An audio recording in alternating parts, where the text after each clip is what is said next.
नीलगिरी को स्वतंत्र जिला गठन एवं घोषणा दाबी नहीं बारंबार दाबी होता बेले मंगलवार अपराह्न 4टा समय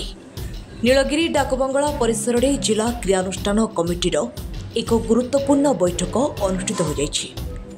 कमिटी सभापति पूर्वतन विधायक चित्तरंजन षडंगी पौरोहित्य आयोजित बैठक में बाउंसबुनिया सरपंच निरंजन बारिक श्यामसुंदरपुर सरपंच पुरुषोत्तम सेठी श्रमिक नेता सुरेश चंद्र बेहरा आईनजीवी किशोर दास देवानंद दास निहार परिड़ा समाजसेवी अनादि बेहरा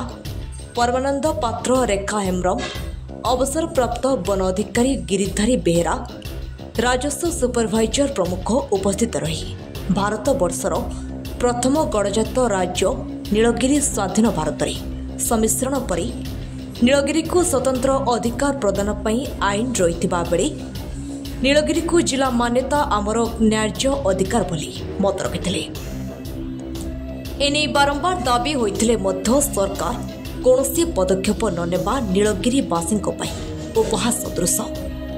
तेणु आगामी दिन में आंदोलन को जोरदार करने को नीलगिरीवासी को आह्वान देवा सहित खूब शीघ्र उच्च न्यायालय द्वारस्थ होई पक्ष रखा कार्यकारी कमिटी तरफ सूचना दी जाइछि। एसहित आगामी मार्च 21 तारिख साधारण परिषद बैठक कराई आगामी कार्यपंथा निर्धारण बोली निष्पत्ति ग्रहण करा सूचना मिली।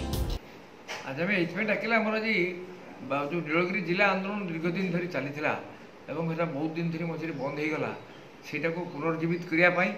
आज सुसंगठित भाव में पुणी आउ थे से प्रस्तुत होगापी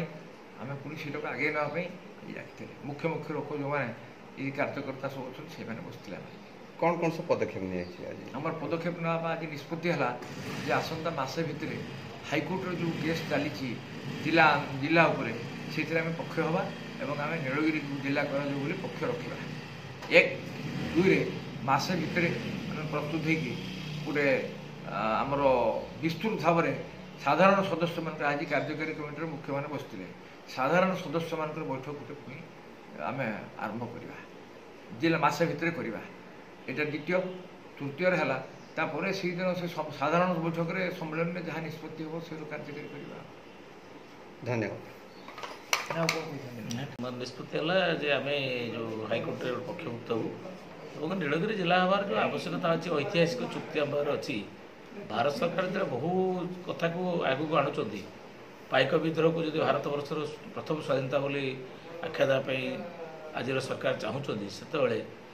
आम प्रथम गणजात जो मर्जर है नीलगिरी सरदार वल्लभ भाई पटेल जो नेतृत्व में एक कथा होता से कथार गोटे चुक्ति थी नीलगिरी कहार सहित मिसी पार ना तेणु नीलगिरी जो स्वाभिमान से आंदोलन जो प्रथम गणजात मर्जर जो स्वाभिमान जो होता माने एग्रीमेंट होता आज सरकार कार्यकारी करने सरकार को नवेदन करूँ से मर्म में आम हाइकोर्ट में फाइल करूँ जे नीलगिरी स्वतंत्र जिला भाव में मान्यता दि जाऊ। यहाँ हूँ आम आज आलोचना चक्र। धन्यवाद।